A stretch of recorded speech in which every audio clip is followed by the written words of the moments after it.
जिसके विषय में बात करी है उस तक वो बात अपने आप पहुंच जाती है। इसी को लोग कहते हैं कि वो कहते हैं ना, जैसे कि मकान। पूरा बोलो एक बार वापस। मकान पीछे क्या लिखा है? कान। मतलब कहीं पर भी बैठ के बात कर लो, दीवार के कान होते हैं, उसी का नाम मकान है। वो सुनती है, बल लेती है, हमारे मुख से निकला हुआ शब्द यह वायुमंडल के द्वारा वहां तक पहुंच जाता है जिसकी हम बात कर रहे होते हैं। उसी तरह हमारा देवादिदेव महादेव वैकुंठ में नहीं रहता, हमारा देवादिदेव महादेव कहीं इंद्रलोक में नहीं रहता, हमारा देवादिदेव महादेव इसी पृथ्वी पर रहता है। हम यहां बैठकर चर्चा करेंगे तो वहां तक ये तरंग पहुंच ही जाता है, पहुंचती है। ये भी एक आराधना है, ये भी एक साधना है, स्मरण, और वो भी भगवान का स्मरण।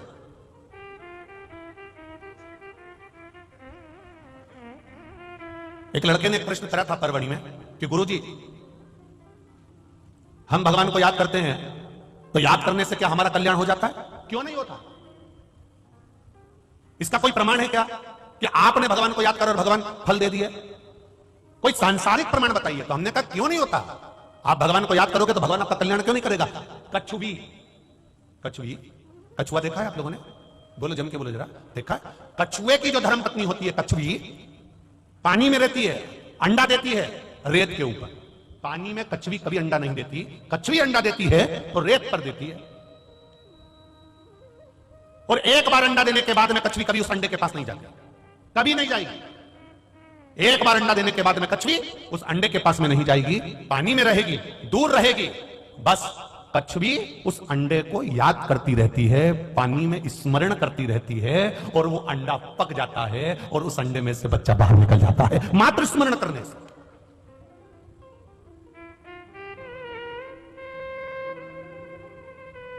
मात्र स्मरण करने से। कितना विचित्र। यानी गर्भ में 9 महीना रखना पड़ता है, तब जाकर बच्चा पक पाता है। 9 महीना रखना पड़ता है। 6 महीना का भी होगा तो पका नहीं है, 7 महीने का भी होगा तो श्रेष्ठ नहीं है, 8 महीने का भी होगा तो श्रेष्ठ नहीं है, 9 महीने का बच्चा होगा तो श्रेष्ठ माना जाएगा। बुद्धि भी है, विवेक भी है, सुंदर भी है, स्वरूप भी है, शरीर भी पूरा है, इसमें कुछ कमी नहीं है, पका है, पूरा पका, गर्भ के अंदर पका। क्या हम स्मरण करते हैं तो भगवान हमारे पर कृपा दृष्टि करता? क्यों नहीं करता? कछुवी अंडा देने के बाद उसके पास में 8 महीना, 7 महीना, 6 महीना, 5 महीना, 4 महीना नहीं जाती, याद करती रहती है तो भी अंडा पक जाता है, तो भी अंडा पक जाता है।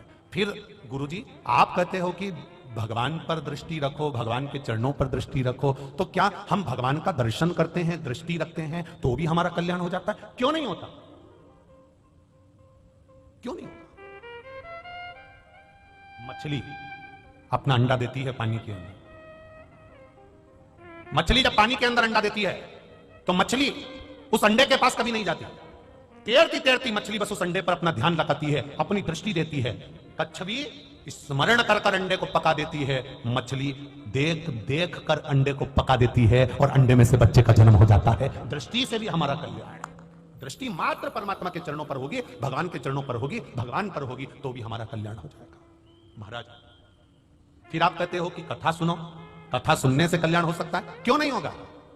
टिटहरी अपने बच्चे को जन्म देती है, टिटहरी अंडे को जन्म देती है और अंडे को पृथ्वी पर पटक देती है। टिटहरी उस अंडे के पास में कभी नहीं आती, टिटहरी बस एक काम करती है, आकाश में उड़ती है और चिल्लाना चालू कर देती है। इतनी चिल्लाती है, इतनी चिल्लाती है कि टिटहरी के शब्द से अंडा पक जाता है, उसका बच्चा जन्म ले लेता है। उसी तरह भगवान की कथा जब होती है, हम सुनते हैं, गर्जना होती है, शब्द निकलते हैं, मंदिर में घंटियां बजती है, घंटाल बजते हैं, उसके शब्द जब निकलते हैं तो हम जैसे जीवों का कल्याण अपने आप हो जाता है। यह शब्द की गर्जना।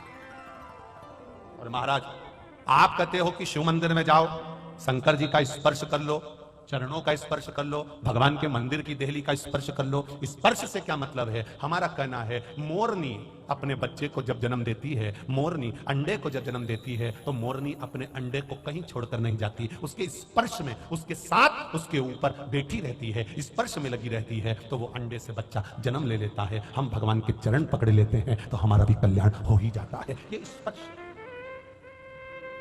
स्मरण, जरा ध्यान देना, पहले नंबर पर क्या है? बोलो, जम के बोलो जरा।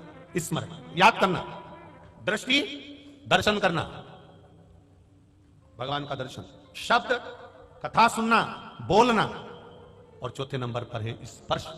ये चार चीजों में से अगर हमने एक चीज भी अपनी जिंदगी में उतार ली तो ये निश्चित है कि मेरा देवाधिदेव महादेव आपको मिलेगा जरूर। हर हर महा, वो मिलेगा जरूर। आपकी भक्ति, आपका विश्वास, आपकी दृढ़ता, आपका आनंद वहां तक होना चाहिए। मैंने तेरे ही भरोसे, ओ बाबा तेरे ही भरोसे, हवा विच उड़ते जावांगे, बाबा डोर हटो छड़ी नाम कढ़ी जावांगे, भोले मैं तेरी पतंग, शंभो मैं तेरी पतंग, हवा विच उड़ते जावांगे, बाबा डोर हटो। आज जाकर श्रीफल की जटा को निकाल कर देखना, उसे 3 नेत्र मिलेंगे। शिव जी की भी जटा है तो श्रीफल की भी जटा है। शंकर भगवान को कहते हैं कर्पूर गौरम करणाव तारम। शंकर भगवान का बाहर का स्वरूप देखोगे तो कठोर मिलेगा, भीतर से मेरा महादेव सबके लिए अमृत देकर विष पीने वाला बेटा है, वो सबके लिए निर्मल है। इसलिए श्रीफल भी ऊपर से कठोर अंदर से नर्म है। उसको कहते हैं महामृत्युंजय, रोग को हरने वाला। तो श्रीफल का पानी, नारियल का पानी भी रोग का हरण करता है, इसलिए उसको कर्पूर गौरम कहा जाता है।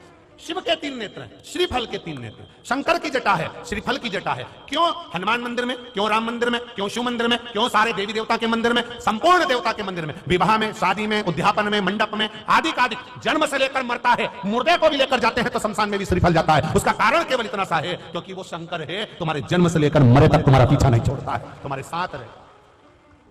किसी गुरु को बुलाना है, श्रीफल दे देते हैं। किसी से काम निकालना है, श्रीफल दे देते हैं। किसी का सम्मान करना है, श्रीफल दे देते हैं। क्यों? क्योंकि शंकर जब उसके हाथ में पहुंचता है, शिव उसके करीब में पहुंचता है, शंकर जब उस मंदिर में पहुंचता है, हम राम जी के मंदिर पहुंचे, हनुमान जी के मंदिर पहुंचे, देवी जी के मंदिर पहुंचे, देवता के मंदिर पहुंचे, हम नारियल लेकर श्रीफल ले गए। श्रीफल ले जाकर हमने जब दिया तो देवता प्रसन्न हो जाते हैं कि मेरा महादेव आ गया है, इसकी पहचान बहुत ऊपर है, इसकी फाइल निपटाना पड़ेगा। मेरा महादेव आया है, इसकी फाइल निपटाना पड़ेगी। लोग कहते हैं उसने एक श्रीफल दिया, काम निपट गया, क्योंकि वो श्रीफल नहीं है, वो मेरा देव अधिदेव महादेव है। उसको पहचान नहीं है लोगों को, बस कह दिया नारियल है, श्रीफल है, पहचान जान महाराज।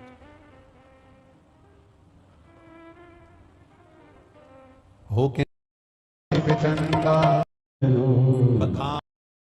राजा भगवान कृष्ण को मानते थे, और झाकी रानी जितनी जगह में बैठकर भजन करना है उतनी जगह बना लेता है, झोपड़ी बनाकर राम राम कृष्ण कृष्ण शिव शिव जपता रहता है। अब कोई आ गया, अतिथि कोई आ गया, कोई आया, कोई दूसरा संत, कोई अतिथि, कोई साधक, कोई तपस्वी, कोई साधु सन्यासी आ गया, तो जो साधक होता है, तपस्वी जो होता है, भजन करने वाला होता है, अपनी झोपड़ी छोड़ देता है, अतिथि को अंदर सुला देता है, खुद पेड़ के नीचे जाकर सो जाता है। अतिथि देवो भव का नियम वही हुआ।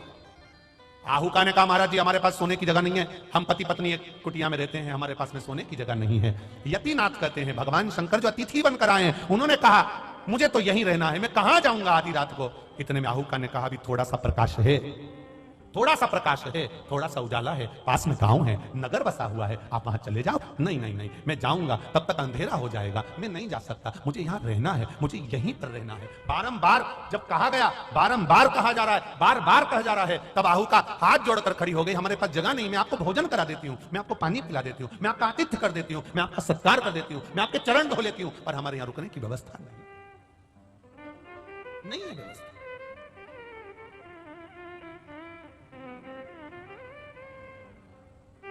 आहुक का आना हो गया, आहुक आ गया। आहुक ने आहुका के शब्द सुने, जो अतिथि से कह रही है कि हमारे यहां सोने की जगह नहीं। आहुक ने हाथ जोड़कर आहुका से कहा कोई बात नहीं, कोई बात नहीं। आहुक कहता है कि मैं बाहर सो जाऊंगा, मैं रात्रि में बाहर हो जाऊंगा, अतिथि यहीं पर रहे। मेरी धर्म पत्नी भी बाहर हो जाएगी, आप इस कक्ष में निवास करो। शिवजी मुस्कुराकर बोले स्त्री, नारी, घर की स्त्री बाहर जाकर सोएगी, अच्छा लगेगा? घर की नारी अगर बाहर जाकर सोएगी तो उसमें श्रेष्ठता किसकी बने? लोग क्या कहेंगे? यतिनाथ भगवान कर रहे हैं, लोग मुझे अपशब्द कहेंगे कि ऐसा अतिथि आया, ऐसा मेहमान आया, घर की नारी को बाहर ले जाकर पटक दिया और खुद अंदर सो गया, मुझे श्रेष्ठ नहीं लगता। तब आहुक ने कहा, महाराज जी मैं आपको जानता नहीं, पहचानता नहीं, अपनी नारी को, अपनी स्त्री को मैं अंदर कैसे सुला दूं? आप जिस कक्ष में सोएंगे उस कक्ष में मैं नारी को कैसे सुला सकूं? कैसे सुलाऊं?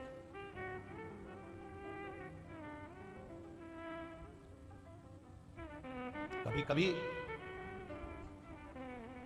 बड़े भारी प्रसंग आकर खड़े हो जाते हैं, बड़े भारी।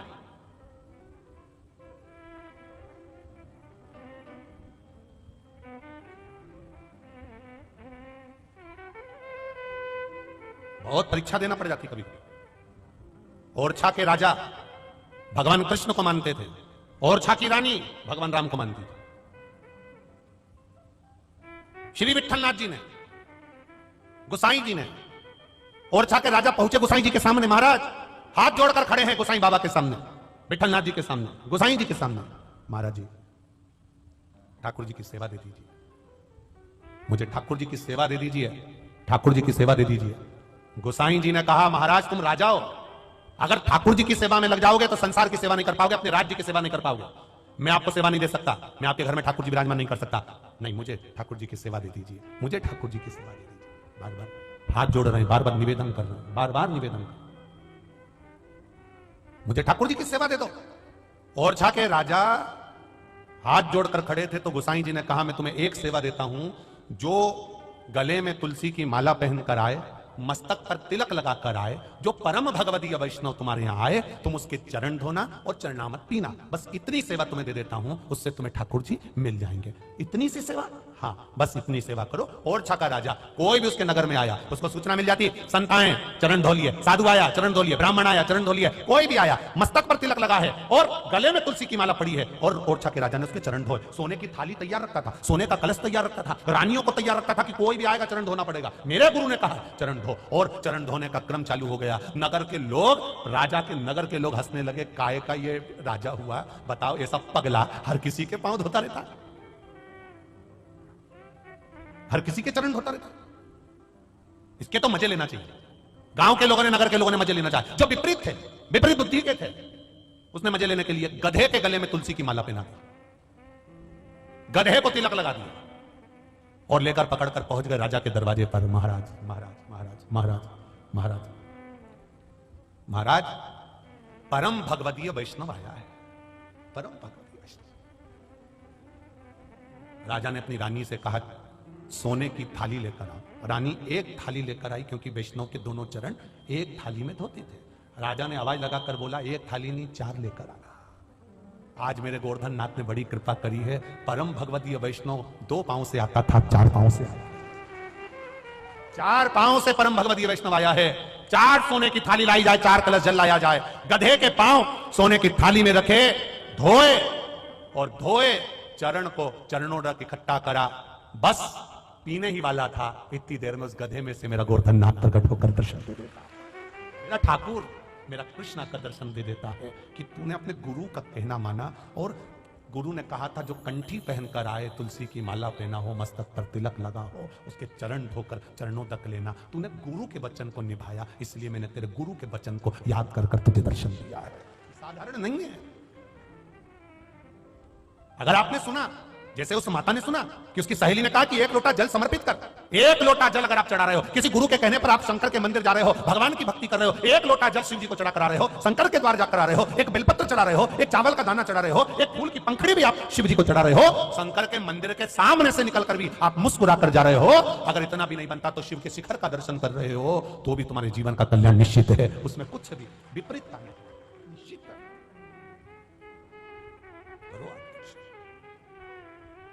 जब आप भगवान शिव के लग रही है, अब हम भगवान से प्रार्थना कर रही है, अंदर जाए तो हम निपटा जाए, कि जाए तो बस ये अंदर पहुंची और अपन वचन को निभाया, इसलिए मैंने तेरे गुरु के वचन को याद कर कर तुझे दर्शन दिया है। साधारण नहीं है।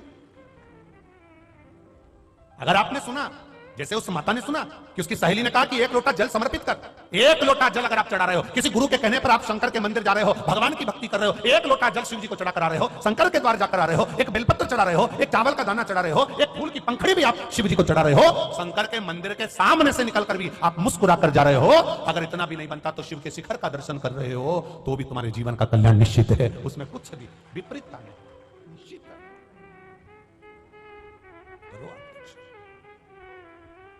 जब आप भगवान शिव के स्मरण करते हैं, कहा महाराज जी आप अंदर सोएंगे, मेरी धर्मपत्नी अंदर सोएगी, दुनिया के लोग क्या कहेंगे। यतीनाथ भगवान ने कहा अगर नारी को बाहर सुलाता हूं तो लोग मुझे हंसेंगे, एक काम करता हूं मैं बाहर सो जाता हूं। शंकर भगवान जब बाहर सोने की बात करने लगे तो आहुक ने कहा नहीं नहीं, आप अंदर सो,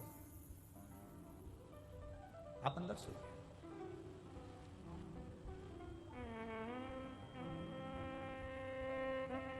इतना विचित्र संवाद है।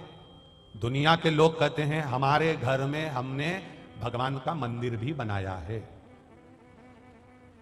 कहना यह चाहिए कि भगवान के मंदिर में हमने अपना घर बनाया है, कहना यह चाहिए। ये संपूर्ण ब्रह्मांड तो मेरे परमात्मा का है, ये घर, जमीन, जायदाद, गाड़ी, बंगला सब कुछ तो उसी का है। जब आए थे माता के गर्भ से, जब जन्म हुआ था, दोनों मुष्टिकाएं बंद थी। तुमको यह भी नहीं मालूम था कि तुम्हारी आंखें अच्छी होंगी, तुमको यह भी नहीं मालूम था तुम्हारी नासिक अच्छी होगी, तुम्हें यह भी नहीं मालूम था तुम्हारी जिब्बा अच्छी होगी, तुम्हें यह भी नहीं मालूम था कि तुम्हारे कर्ण अच्छे होंगे, तुम्हें यह भी नहीं मालूम था कि तुम दोनों पांव से चल पाओगे, तुम्हें यह भी नहीं मालूम था कि तुम्हारे हाथ अच्छे होंगे, तुम्हें यह भी नहीं मालूम था कि तुम दुनिया का दर्शन कर पाओगे। भगवान भोलेनाथ को बार बार धन्यवाद दिया करो कि तूने मुझे अच्छे घर में जन्म दिया, अच्छा शरीर दिया, अच्छा कुल दिया, अच्छा परिवार दिया, अच्छी प्रतिष्ठा दी, अच्छी इज्जत दी। अच्छा हुआ भोलेनाथ तूने किसी लाल बत्ती चौराहे पर, 3 बत्ती चौराहे पर या किसी घड़ियाल चौराहे पर मुझे कटोरा लेकर खड़ा नहीं किया। ये तेरी कृपा है, मेरा पेट तू भर रहा है, ये तेरी उदार। नाम तूने दिया, इज्जत तूने दी, प्रतिष्ठा तूने दी, जायदाद तूने दी, जो दिया तूने दिया। मैं लेकर के आया था। कितने लोग हैं इसमें से, इसमें जितने बैठे इसमें से कितने लोग हैं जो मां के गर्भ से पैदा हुए थे तो कलेक्टर थे, एसपी थे, डॉक्टर थे, इंजीनियर थे, मिनिस्टर थे। मां के गर्भ से जब जन्म लिया था तुम्हें भी नहीं मालूम था कि तुम क्या थे, तुम्हें यह भी नहीं मालूम था कि तुम सही से जिंदगी जी पाओगे कि नहीं जी पाओगे। ये तो उसकी उदारता है जो तुम्हें मिला है और उसको आप भोग रहे हो। ये उसकी उदार, ये उसकी कृपा, ये उसकी करुणा, और उसको उसने दिया, और देने के बाद भी तुम इतनी अभिमतता में फूल गए। मैं दक्ष प्रजापति कहता रहा मैं यज्ञ करा रहा हूं, मैं कर रहा हूं। भगवान शंकर ने भी कह दिया जो मैं करता है उसका सिर कट जाता है, बाद में वो मैं बकरा बकरी बनकर करता है, कट गया। बाद में बकरे का मुंह लगा था, बकरे का।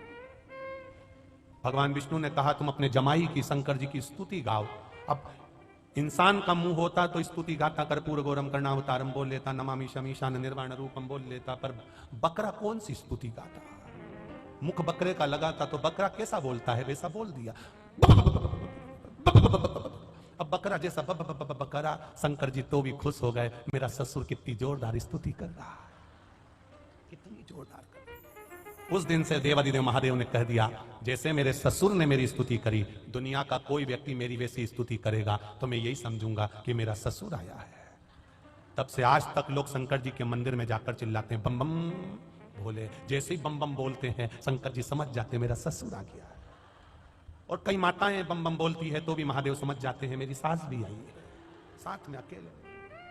इतना विचार करिए उस शब्द। आप अगर बाहर सोएंगे तो हमारी शान घटेगी, आप अंदर सोइए। देवादिदेव महादेव ने कहा मैं अंदर सो जाऊं, हाँ, पर दुनिया के लोग क्या कहेंगे। आग लगे बस्ती में, अपन रहो मस्ती में। दुनिया के लोग तो कहते रहेंगे, उनका काम है कहने का। अगर अपन दुनिया के कहने पे चलो ना तो आधे से ज्यादा तो भूखे मर जाओ। एक बार हमको बहुत तेज भूख लग रही और जजमान के घर में बैठे। अब जजमान ने लाके सामान भी बहुत सारा रखा ऐसा टेबल पे। अब एकदम बाहर से आए थे और एकदम निपटा जाते, सब खा जाते, तो जजमान को भी लगता बताओ ये सियोर वाला मारा तो कैसा हपसी है, पूरा खा गया। अब बड़े आश्चर्य में हम साल माल ओढ़ के बड़ी आराम से बैठे थे। अब भूख भी बहुत लग रही थी और उन्होंने तुरंत कुछ भी नहीं उठाया। जजमान ने केवल ड्राई फ्रूट्स, काजू बादाम पिस्ता में से भी, वो भी सब छोड़ के किशमिश, इसमें से 2 दाने तो लेना पड़ेंगे। हमारे तक जान जल गई कि केवल 2 दाने, केवल 2 दाने, इसमें से 2 दाने तो लेना ही पड़ेंगे। हम आशीष को देख रहा है, आशीष हमको देख रहा। हमने 3 बार उसको कोनी मारा, भूख बहुत तेज लग रही है।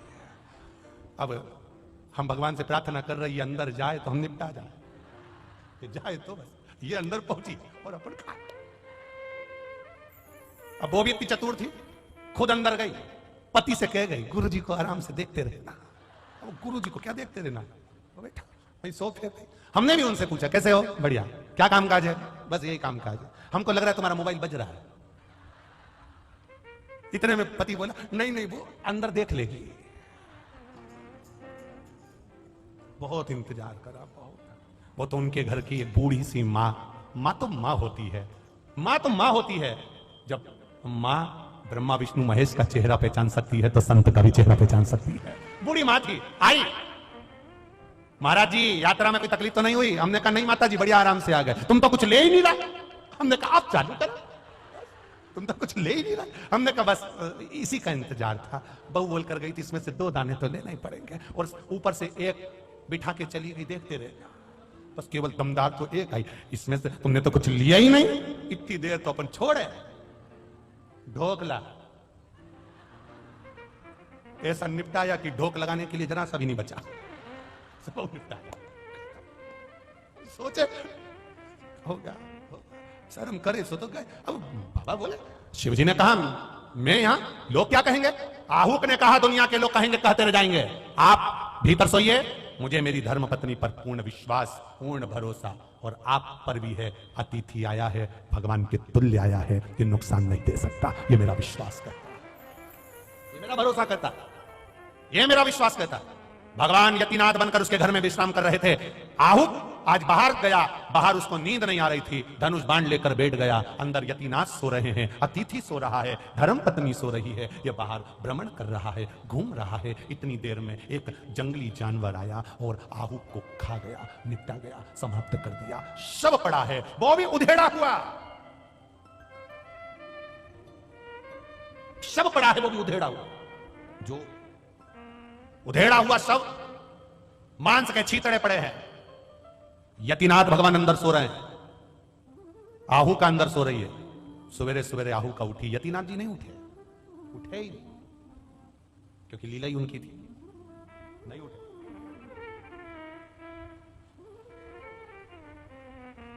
भगवान नहीं उठे, लीला उनकी थी। जब वो लीला करता है तो कोई साधारण करता है क्या? उसको अगर अच्छा बनाना है तो बनाकर छोड़ेगा, और बुरा बनाना है तो बनाकर छोड़ेगा। उसको लीला करने में कितनी बड़ी कथा श्रीमद् भागवत कथा में आती है। जामवंत की पुत्री जामवंती से जामवंत ने भगवान कृष्ण का विवाह करा था। बकरा बकरी की छोरी कैसी होगी रे? बोलो तो रे, हालोल वालो और कंजरी वालो। बकरा बकरी की छोरी भी बकरी जैसी होगी कि नहीं होगी? अरे बोलो तो जम के, ठीक है।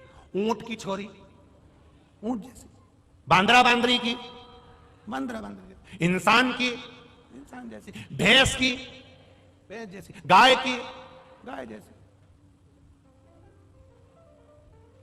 अब ये जामंत कौन था? रीछ। तो रीछ की रीछ खड़ी। अब जैसा रीछ का मुंह, रीछ का मुंह कैसा था? तुमने जामंत को देखा? रीछ का कभी देखा तुमने? पहले सर्कस में रीछ आता था, ऐसा बड़ा सा मुंह, पूरे चेहरे पर बाल, पूरे शरीर पर बाल। जामंती का स्वरूप भी ऐसा ही था, पूरा मुंह लंबा, पूरे चेहरे पर शरीर पर बाली बाल, ये बड़े बड़े, और पूरा चेहरा काला, भयंकर रीछ जैसा। जामंत ने भगवान कृष्ण से कहा मेरी बेटी से तुम्हें विवाह करना पड़ेगा। भगवान ने कहा क्यों? मेरी बेटी सालों से इंतजार कर रही, राम अवतार में मैंने कहा था आप विवाह करना, आपने कहा था एक पत्नी व्रत का पालन कर रहा हूं, अगला अवतार लूंगा तब तुम्हारी बेटी से विवाह करूंगा। मैंने कहा था मेरी बेटी तो बूढ़ी हो जाएगी, तब आपने कहा था जब तक उससे शादी नहीं कर लेता तब तक बूढ़ी नहीं होगी। मेरी बेटी अभी तक जवान है प्रभु, युवान अवस्था में है, आप मेरी बेटी से विवाह कर लो। भगवान कृष्ण ने पूछा जामंत तुम्हारी बेटी दिखती कैसी है? जामंत ने कहा बाप पर गई है। भगवान का चेहरा उतर गया, मेरे लिए ही रखी थी ऐसी, मेरे लिए, बिल्कुल तेरे जैसा लंबा मुंह, बिल्कुल तेरे जैसा चेहरे पे पूरे बाल ही बाल, हाथ के नख इतने ही बड़े, बिल्कुल वैसी की वैसी है।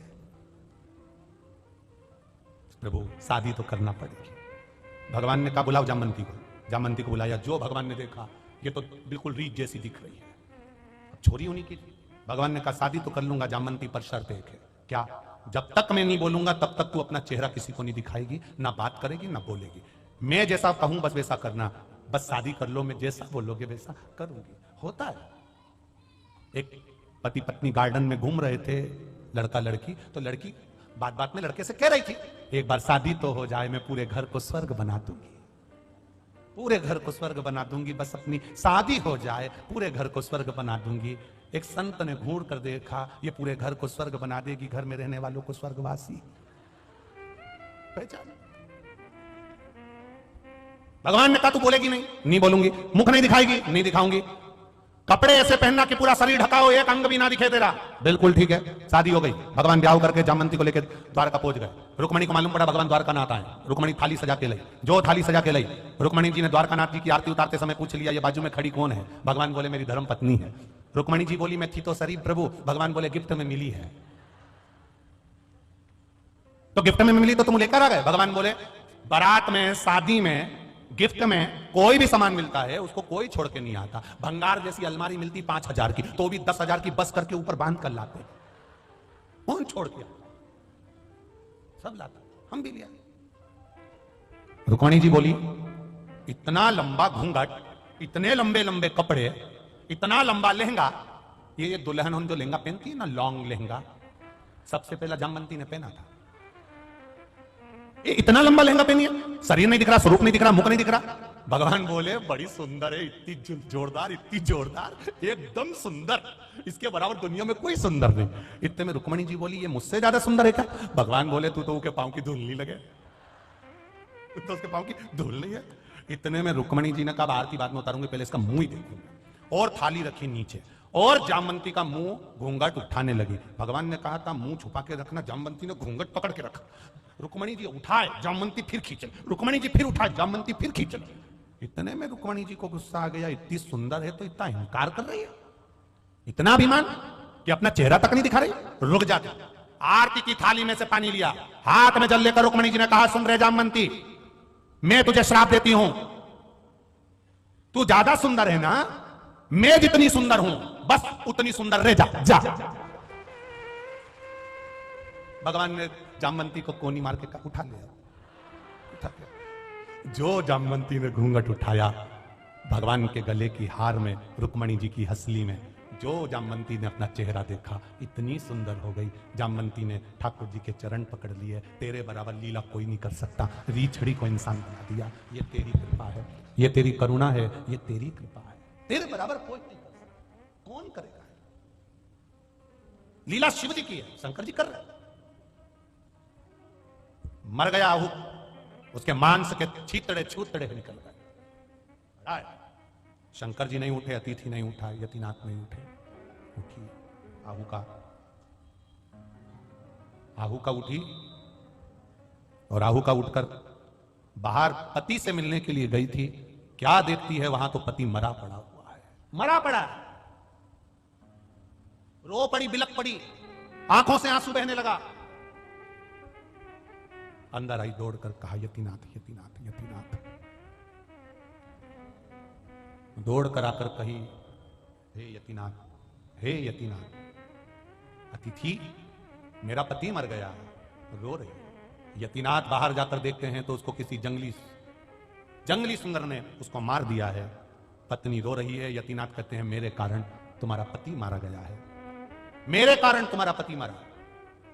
आहूका ने कहा तुम्हारे कारण नहीं मरा, ललाट पर लिखा होगा इतना ही उम्र इसलिए चला गया।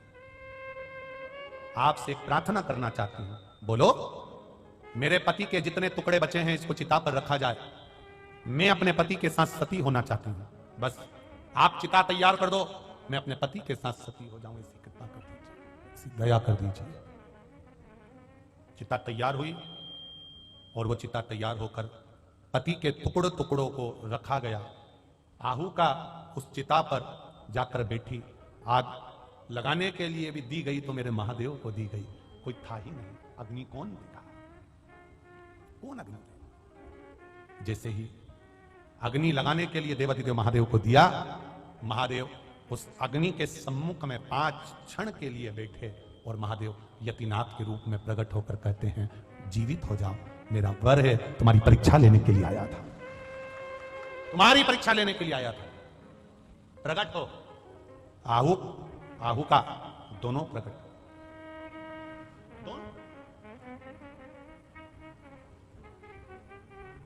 मेरे कारण एक रात्रि तुम दोनों को दूर रहना पड़ा। मैं तुम्हें वर देता हूं, अगला जन्म आहुत तेरा नल का होगा, तू राजा बनकर जन्मेगा और ये विदर्भराज भीम की कन्या दमयंती बनेगी। तुम दोनों अलग अलग रहोगे। मैं स्वयं हंस अवतार लेकर आऊंगा। शिव जी कहते हैं मेरा एक अवतार होगा हंस अवतार, और मैं उस हंस अवतार लेकर आऊंगा और नल और दमयंती तुम्हें मिला दूंगा, दोनों को मिला दूंगा। लेता है शिव परीक्षा। थोड़ा थोड़ा तकलीफ आ सकती है, थोड़ा दुख आ सकता है, थोड़ा कष्ट आ सकता है, फाइल थोड़ी मोटी हो सकती है, थोड़ा कष्ट ज्यादा आ सकता है, थोड़ा दुख ज्यादा आ सकता है, पर विश्वास शिव के प्रति दृढ़ बनाकर रखना। एक लोटा जल मेरे महादेव को चढ़ाते रहना, एक बेलपत्र महादेव को चढ़ाते रहना। अगर कष्ट शरीर में है, रोग है, बीमारी है, शिव का गुणगान करते रहना। ये मत सोचना 2 महीना 3 महीना करूंगी उसके बाद छोड़ दूंगी। ना, तेरे मंदिर में आना मेरा काम है और मेरी बिगड़ी बनाना तेरा काम है। उसके यहां जाते रहो, उसके द्वार जाते रहो, उसकी चौखट पर जाते रहो। जाओ उसके चौखट पर, जाओ उसके दरवाजे पर, और उसके पास पहुंचोगे तो दुख मिटेगा। जो ये निश्चित है। जब हम उसके पास जाकर बोलेंगे तो वो आनंद सुख की अनुभूति जरूर होगी। तूने ऐसा डमरू बजाया, तूने ऐसा डमरू बजाया।